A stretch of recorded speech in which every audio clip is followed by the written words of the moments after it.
Hey guys, thought I would do this update. Well, it needed to be done anyway for my records too, but had my pain clinic appointment yesterday here in Edmonton. I canceled the one in Calgary. That would have been the day before. Had a lot of hopes for this one. Was really excited to go. Was nervous, obviously, with it as well, but was really excited to go. I left that appointment completely disheartened. I felt like the actual doctor didn't listen. I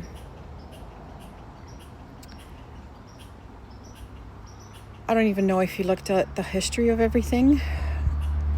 It was crazy because the first lady that I saw that took me in, when she read her thing from Central Booking, it said lower leg pain.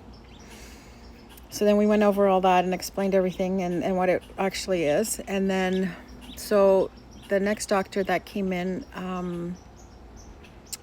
helps the main doctor, obviously. And she was actually really good. She went into Netcare and she did read all my stuff and knew all the stuff that's been going on with the leg, knew pretty much everything, and then just had a whole bunch of questions so that we went over all of that stuff. Went over the medication that I've taken, things that didn't work, and the side effects from all of it. We talked about how Tylenol has never worked for me. It didn't matter what kind of Tylenol I've taken. And this is from the time I could take medication, even when I had my accident before. That Tylenol has never done anything for me except given me huge stomach aches. That's it. So we went through all of that. And she was actually really good.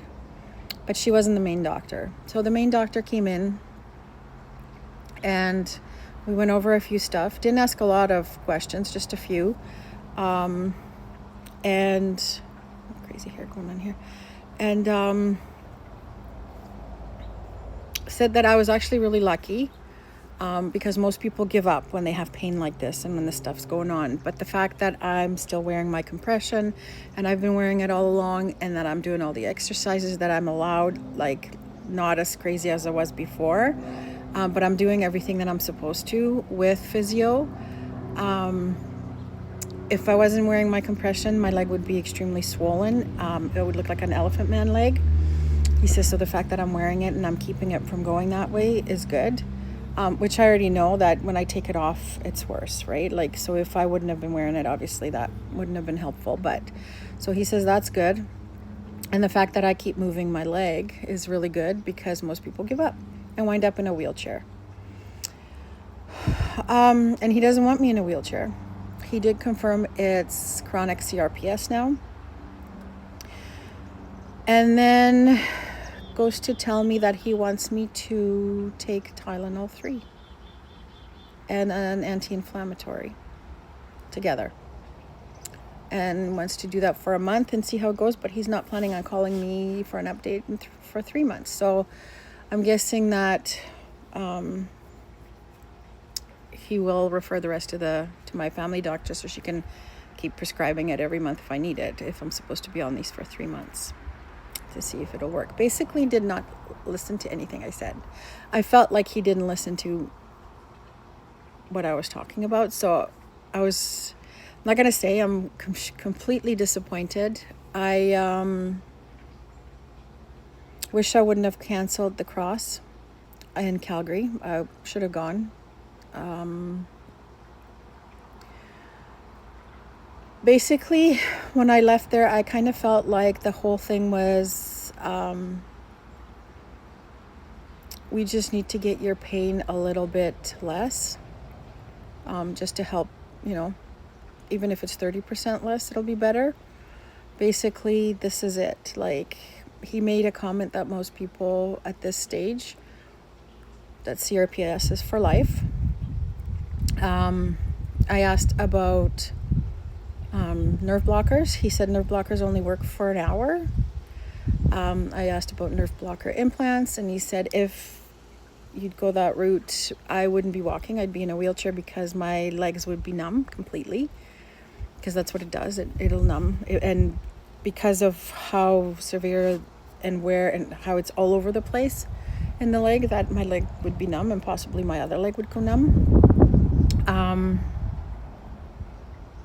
So he told me to take Tylenol 3 when needed. This is the thing. I have constant pain, told him that, and where and what it is. And then I have the other pains that come and go that are insane all day long, different throughout the day. So he says, when it's bad, take it. It's bad all the time. Honestly, I didn't even know what else to say. I already said that, it's constant. It's different pains, but it's constant. It doesn't go away. There's not a minute or half an hour in the day where there isn't any pain. I've got pain when I'm walking. I've got pain when I'm moving my leg. I have pain when my leg is elevated. The extra pains come whenever. It doesn't matter what I'm doing. I could be literally sitting still with my leg up and the insane pain, the different stuff starts happening. So there's no rhyme or reason. I never know when. So basically, I need to be taking that Tylenol 3 times a day, which what he put on the bottle. So 3 times a day, and then the very strong muscle relaxers, which are the Advil family, which I can't take, which he knew. I told him it's on my record too. I can't take Advil due to the fact that I had kidney issues before, and we want to make sure that we don't go that route. So my kidneys need to stay okay. So yeah, I actually had to wait.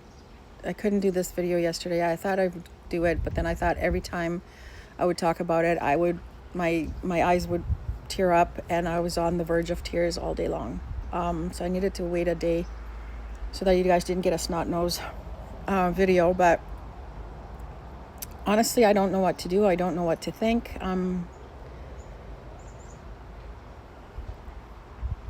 I'm extremely disappointed because I was so looking forward to this appointment. I'm getting sent to the bone. I am having a bone scan and a bone density test. Now, one of them I've already had, and you can't have them. You have to be 2 years apart to have it. So they called me today, and I can't remember which one's which, but I'm having one of the bone things. I think it's the bone scan. The bone density, I think, is the one that you can't do for 2 years, or it has to be 2 years apart. So they're going to be calling him about that because he's not actually authorized to override it. But that's booked for next week. And he's also referring me to his physio at the U of A, who specializes in CRPS, which is great, but I already have a CRPS person at the Cross who specializes in that, who's been helping me, which he also said was great, and everything she's done so far has been wonderful, and she's doing the right things, and we're doing all the right things. But he wants me to go to his just to see if maybe there's something that we've missed. Got hair everywhere. It's driving me crazy. Sorry. Is there something that we've missed? And maybe, he can recommend something, or he can say, you know what, we've done everything and this is it. So maybe he's waiting for that to see if this guy says, okay, like, we've done everything and there's nothing else to do, kind of thing. Except for continuously, walk. Talked about the scooter, because I said that, I was considering a scooter, not every day, like only for long, because literally I can't do anything. I can't walk anywhere. I can't sit. I can't stand. I can't, all this stuff for too long. So, a scooter just to help get around in a few places where it's long distance or it's more to do, or I can go, do a trail, like something. So I'm not stuck at home all the time where I can only go so far. Your leg has to be up. All that kind of stuff. And he said he doesn't want me getting the scooter because he doesn't want me getting used to it, because if I start sitting on the scooter or using the scooter a lot, I'll be in a wheelchair in no time. So honestly, I don't know what to think. I don't know I kind of know how I feel, but I'm not sure how I should be feeling about all this. I might call Calgary and see if I can see someone there for a second opinion. Honestly, I don't know. I am so disappointed. I guess was expecting something better. Maybe expecting better answers. We all hoped, right? Like that was the excitement. So incredibly disappointed, have a lot of thinking to do.